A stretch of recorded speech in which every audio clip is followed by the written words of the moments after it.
Nakomeje ndeba iriya story ya Kesha ari kurira avuga ukuntu kuba single mom ari ibintu biri hard, atari ibintu byoroshye. Kuba single mom ntabwo ari ibintu byoroshye kuko muko yabivuze. Hari abakobwa benshi nyamwe bivugishwa ngumva ngo nge nabyara umwana ngo ubundi nangiza nkamurera. Kuba single mom ntabwo ari ibintu byoroshye, ntabwo ari imikino. Ari no mpamvu nkubwira Kesha, don't cry. Reka kurira ahubwo hatana hangana, kuko iyo umuntu yazanye umuntu hano ku isi nta yindi mikino ibihari, nta kindi kintu cyo gukina kiba gihari.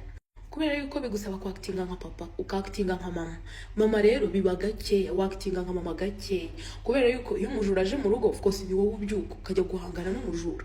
Ubwo nanze urugero rw'umujura n'ibindi kuba single mom uba wabaye papa wabaye mama nabyo kurira uba ugomba kure ubuze umwana azakubona uzarira n'umwana rire bigende gutekesha. Nagaru guharabika amarangamutima yawe kuko ibyo bihenge nabinyuzemo wowe nibe nawe ufite famille.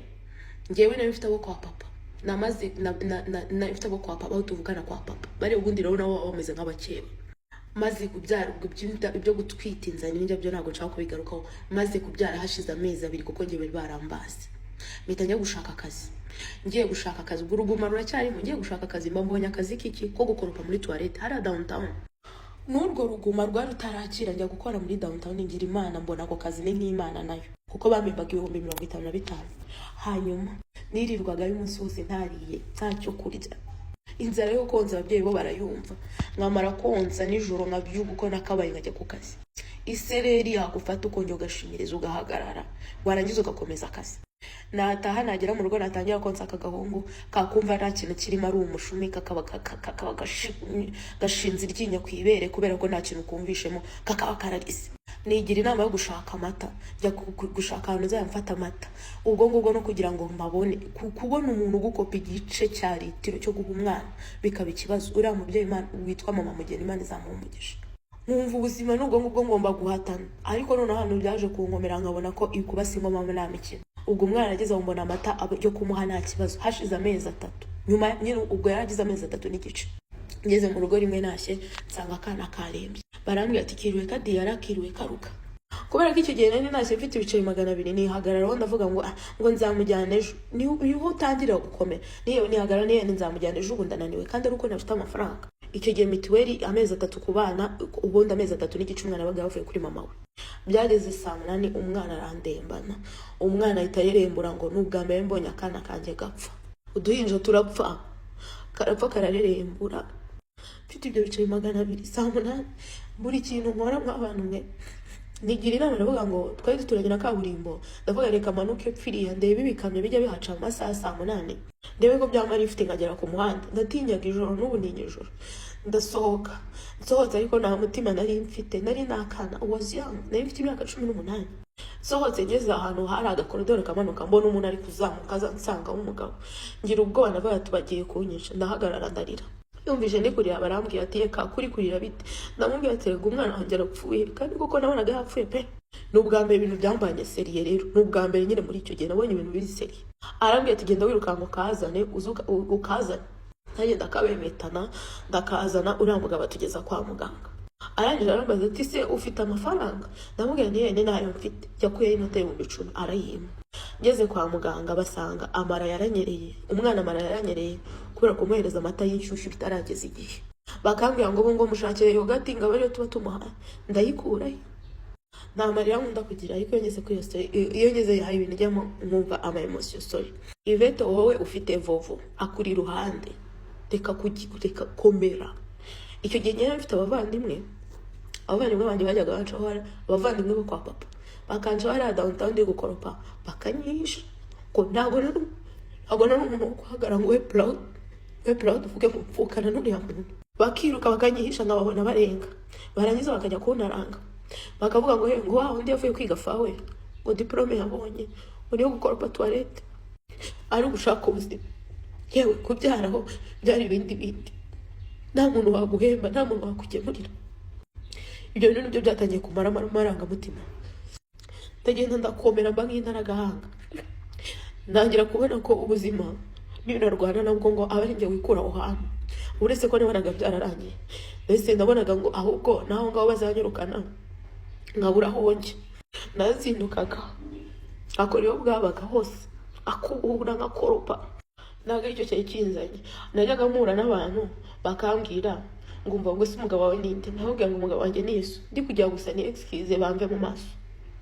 Reka mubwire Kesha, kuvuga ngo wakwicara mu cyumba kirimo abasingoma ngo ukababwira ukagira iki, ntabwo ari wo muti, kubera ko nabo bazagukomeretsa. Umwana w'umuntu arakumva, yamara kukumva akaba ari ujya kukugira igitaramo igagushinyiriza. Reka mubwire umuntu uzabwira, nujya no kumubwira uzamubwire ngo ese ngo Gashumba yambwiye ngo wamubereye umugabo. Nanjye wambera umugabo, natangiye kujya koko uwo mugabo Yesu yatangiye kumbera umugabo atitaye ku gutenebuka kwanjye. Icyambere najyaga urwango rukabije, aragenda arankunda nabizi.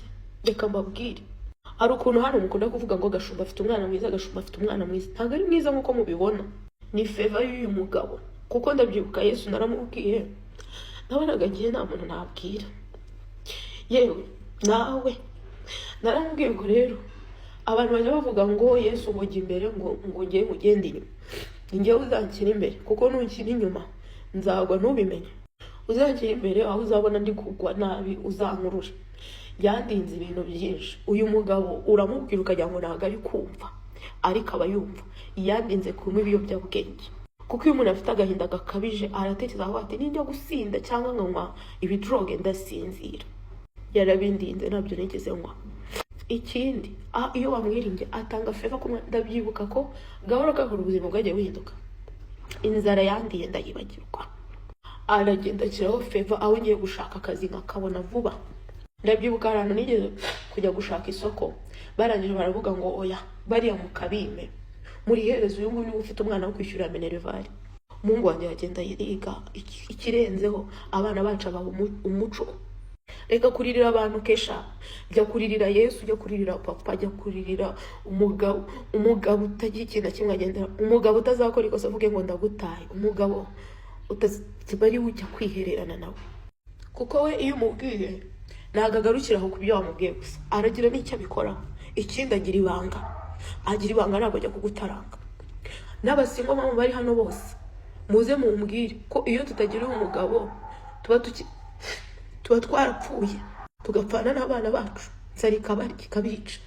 Rero nibajya bavuga ngo Yesu n'umugabo wabatagira shingiro rugero, ujye ubyumva, ntukajye ubifata nk'ibintu biri aho. Sinzi uwo wizera, ariko uzamufate mubwire ngo wabaye umugabo wa Gashumba, namugaburira umwana wariga neza, arankunda, naba ameze narankunda, atanga umutima nama. Ubu ngabo bose nakubwiye banyihishaga, ubu ngubu nibo bifuza kugera no mu rugo rwanjye, byarabayobeye. Nibo baza bakavuga ngo mvukana na runaka, ngo mvukana na Gashumba, batazi nuko bimeze, bakakubona gutyo. So don't cry, reka kurira. Singoma barakomera bagakomeza n'abandi, nubwo nabo baba batendebutse, akagenda akiherera akariraho abantu batareba. Nta musingoma muriraho abantu bareba, please. Komera nicyo gihe ngo ukomere, kuko umwana nagazarira ngo nawe urire. Urumva? Ikindi zera amaboko yawe, haguruka ujye gukora, usiga umwana, ashaka agakozi, umwana ugufasha mu rugo w'ibihumbi 10 bingawe bimuheza, uhaguruka ugende, kubera ko amafaranga ajya abura nawe ukumva neza urasaze. Ariko reka mubwire ikintu kimwe, ejo bundi uzaba utaha useka, kuko ubu ngubu twebwe turi mu nyungu, twe tuzi ko aho dupfuye, ariko Imana ntabwo ijya ikora ikosa ryo gutanga umwana ahantu izabona azapfira. No, Imana iguha impano izi ko izayikomeza ikayirinda. Reka kurira please.